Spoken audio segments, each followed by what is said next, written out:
നടിയും അമൃത ടി വിയിൽ ഇപ്പോൾ കുക്കറി ഷോ ചെയ്യുന്ന ആനി നമുക്കൊപ്പം ചേരുകയാണ്. ആനി, എനിക്കറിയാം മഴയത്ത് മുമ്പ് എന്ന സിനിമയിലൊക്കെ നിങ്ങൾ ഒന്നിച്ച് അഭിനയിച്ചിരുന്നു. മഴയത്ത് മുമ്പേ അദ്ദേഹത്തിൻ്റെ സ്ക്രീൻ പ്ലേ ആയിരുന്നു, കമൽ സംവിധാനം ചെയ്ത സിനിമയാണ്. എങ്ങനെയാണ് ശ്രീയേട്ടനെ ഓർമ്മിക്കുക? ശ്രീനിയേട്ടൻ ഓർമ്മിക്കാന്ന് വെച്ചാല് സത്യം ഇന്ന് എനിക്ക് ഈ പേരും എല്ലാം നേടിത്തന്ന അദ്ദേഹം എഴുതിയ സ്ക്രിപ്റ്റ് മഴയത്തുമ്പേര് ശ്രുതി എന്ന് പറഞ്ഞ കഥാപാത്രമാണ്.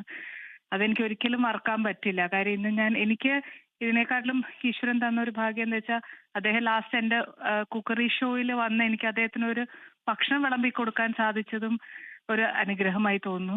പിന്നെ ശ്രീനേട്ടനെ കുറിച്ച് 2 പടമാണ് ഞാൻ ശ്രീനേട്ടന്റെ കൂടെ വർക്ക് ചെയ്തത്. ഒന്ന് മഴയത്ത് മുൻപേയും, ഒന്ന് മിസ്റ്റർ ക്ലീൻ എന്ന് പറഞ്ഞിട്ട് ഒരു ഫിലിമും കൂടെ ചെയ്തായിരുന്നു. ശ്രീനേട്ടനോട് എന്താ പറയാ, എന്റെ ലൈഫിൽ ഇന്ന് ഞാൻ ഇങ്ങനെ നിൽക്കുന്നുണ്ടെങ്കിൽ ആ ശ്രുതി എന്ന് പറഞ്ഞൊരു കഥാപാത്രം മാത്രമാണ്. നിങ്ങൾക്ക് അടുത്ത കാലത്ത് കാണാൻ പറ്റിയോ? കാരണം അദ്ദേഹം കുറച്ചു കാലമായിട്ട് ചികിത്സയിലൊക്കെ ആയിരുന്നല്ലോ. കാരണം അതെ. പലപ്പോഴും നമ്മൾ അലോസരപ്പെടുത്തുന്നുണ്ടാന്ന് കരുതി ചിലപ്പോൾ ചില സന്ദർശനമൊക്കെ നമ്മൾ ഒഴിവാക്കും. എനിക്ക് അങ്ങനെ എന്തെങ്കിലും അനുഭവം ഇല്ല, ഉണ്ടായിരുന്നോ? 2 ആഴ്ച മുമ്പാണ് എന്റെ കുക്കറി ഷോയിൽ അദ്ദേഹം ഗസ്റ്റായിട്ട് വന്നത്. ആ സമയത്താണ് എനിക്ക് ഭക്ഷണം ഉണ്ടാക്കി കൊടുക്കാൻ സാധിച്ചത്. നല്ലൊരു ഇന്റർവ്യൂ ആണ്. അന്ന് അദ്ദേഹം എന്നോട് ഒരു റിക്വസ്റ്റ് ചെയ്തിരുന്നു. റിക്വസ്റ്റ് അല്ല, അദ്ദേഹം പറഞ്ഞത് എനിക്ക് ഇദ്ദേഹം ഏട്ടന്റെ പടത്തിൽ മാത്രം ഇതുവരെ അഭിനയിക്കാൻ സാധിച്ചില്ല, അതുകൊണ്ട് പോയിട്ട് ഷാജിയോട് പറയണം എന്ന് മാത്രം എന്നോട് പറഞ്ഞു വിട്ടിരുന്നു. അത് മാത്രം സാധിച്ചില്ല. ആ, ഏ, ഏ, ആ, കാര്യം- ശ്രീനിവാസൻ പങ്കെടുത്ത അവസാനത്തെ ടെലിവിഷൻ ഷോ ആനി ചെയ്തതാകാനാണ് സാധ്യത. പിന്നീട് ഒരു ടെലിവിഷൻ പരിപാടിയിലും അദ്ദേഹത്തിനെ നമ്മൾ കണ്ടില്ല. അതെ, അതെ. അദ്ദേഹത്തിന്റെ ആത്മാവിന് നിത്യശാന്തി നേരുന്നു.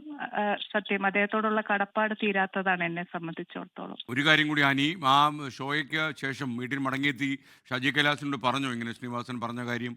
തീർച്ചയായിട്ടും പറഞ്ഞു, തീർച്ചയായിട്ടും. അപ്പത്തേക്കും ചേച്ചി അവിടുന്ന് ചോദിച്ചിട്ടുണ്ടായിരുന്നു അടി ഇടിയൊക്കെ ചെയ്യാൻ സാധിക്കുമോ എന്ന് പറഞ്ഞു. അപ്പൊ ഞാൻ ശ്രീനേട്ടനോട് പറഞ്ഞു, ശ്രീനേട്ടന് കഴിയാൻ പറ്റാത്ത ഒന്നുമില്ല ശ്രീനേട്ട, ചെയ്യാൻ പറ്റും. മാത്രമല്ല ശ്രീനേട്ടന് സ്ക്രിപ്റ്റ് ഇനി ചെയ്യാൻ പറ്റും എന്നൊരു ഭയങ്കര ഒരു എന്താ പറയാ, ഞാൻ മാത്രമല്ല ഞങ്ങളുടെ ആ ക്രൂവിലുണ്ടായിരുന്ന എല്ലാവരും അദ്ദേഹത്തെ പ്രോത്സാഹിപ്പിച്ചാണ് വിട്ടത്. അത് എന്നെ കൊണ്ട് പറ്റും എന്ന് പറഞ്ഞിട്ടാണ് അദ്ദേഹം ഞങ്ങളിൽ നിന്ന് പിരിഞ്ഞത്. Thank you Shrimati Annie. Thank you. മഴയത്ത് മുമ്പിലെ ശ്രുതിയിലൂടെ മലയാളികൾക്ക് ഒരുപാട് ഒരുപാട് ആ, ആ, അവസരങ്ങൾ കിട്ടുമായിരുന്നു. ആനി എന്നാൽ ഇടയ്ക്ക് ദാമ്പത്യ ജീവിതത്തിലേക്ക് കടന്നപ്പോൾ സിനിമാ രംഗത്ത് നിന്ന് മാറുകയായിരുന്നു. ഇപ്പോൾ അമൃത ടി വിയിൽ കുക്കറി ഷോ ചെയ്യുന്നുണ്ട്. ആ ഷോയിൽ ശ്രീനിവാസൻ പങ്കെടുത്തു. എനിക്ക് തന്നെ ഒരു പുതിയ അറിവായിരുന്നു. എന്തായാലും ടെലിവിഷൻ ഷോയിൽ ശ്രീനിവാസൻ പങ്കെടുത്ത അവസാനത്തെ പരിപാടിയാകാനാണ് സാധ്യത.